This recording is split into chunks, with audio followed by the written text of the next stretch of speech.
और कितना वक्त लगेगा? आज तक ऐसा नहीं हुआ कि किसी का पता ना चल सके। समझ में नहीं आती कि जमीन खा गई या आसमान निकल गया। मुझे हर हालत में गुलाम चाहिए, और वो भी जिंदा। मुझे इत्तला करो। पल पल की खबर चाहिए, या इसके लिए भी मुझे तुम लोगों को इस्लामाबाद से फोन करवाना पड़ेगा? बाहर भाई कुर्बान अली अकेले बैठे हैं और आप यहाँ गुलाम के लिए परेशान हो रहे हैं। उस औलाद से कुछ ज्यादा ही हमदर्दी नहीं हो रही आपको? औलाद तो वो मेरी ही है, इसमें कोई दो राय नहीं है।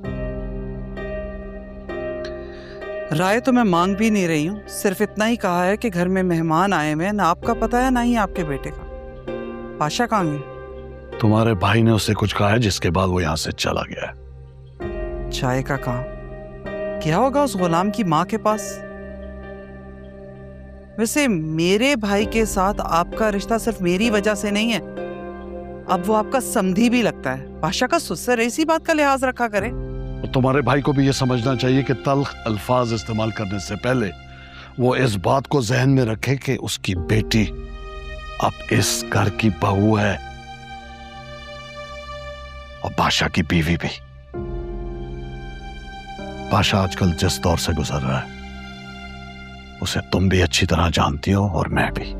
पता नहीं हमारे ही खानदान में ये मोहब्बत का मसला क्यों। मेरे भाई ने आपकी बहन से मोहब्बत की और अपनी जान गंवा बैठा, और आपकी बहन ने मोहब्बत में भागकर शादी कर ली, लेकिन आप उसकी खुशियां नोच कर उसे घर ले आए। खुशी ठीक ही कहती है, काश कि आपने कह दिया होता कि वो मर गई। आज मेरा बेटा तो ना रुल रहा होता। और ऊपर से हद ये है कि मेरा भाई अपनी बेटी की खुशियों की खातिर अपनी बेटी के ऊपर सौतन भी बर्दाश्त कर रहा है, लेकिन किसी को एहसास ही नहीं है। और कहा यह जा रहा है कि वो तल्ख लहजा बोलता है। हाँ, तो ये उसके हक के लिए बेहतर है ना कि वो तल्ख बातों से परहेज करे। कल को अगर पाशा ने तैश में आके उसकी बेटी से अलग इख्तियार कर ली तो फिर कौन जिम्मेदार है? अल्लाह ना करे कभी भी कुछ ऐसा हो। बड़ी मुश्किल से बादशाह और मुर्ख का रिश्ता हुआ है। सरकार, अगर उन दोनों का रिश्ता टूटा तो मेरे और भाई कुर्बान अली के दरमियान कभी ना खत्म होने वाले इख्तलाफात शुरू हो जाएंगे। आपको कुछ तो करना होगा, ऐसा हरगिज नहीं होना चाहिए।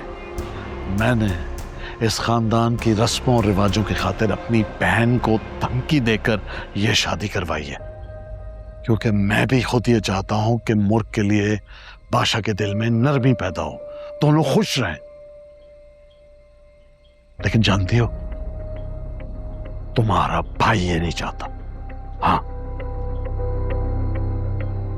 खैर, तुम अपने भाई को समझाओ और उससे कहो कि अपनी जुबान और खुद दोनों पर काबू रखे।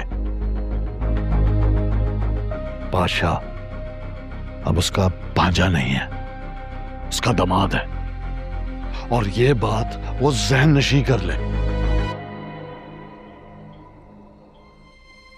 मैं बादशाह को बुलाता हूं, तुम जाओ।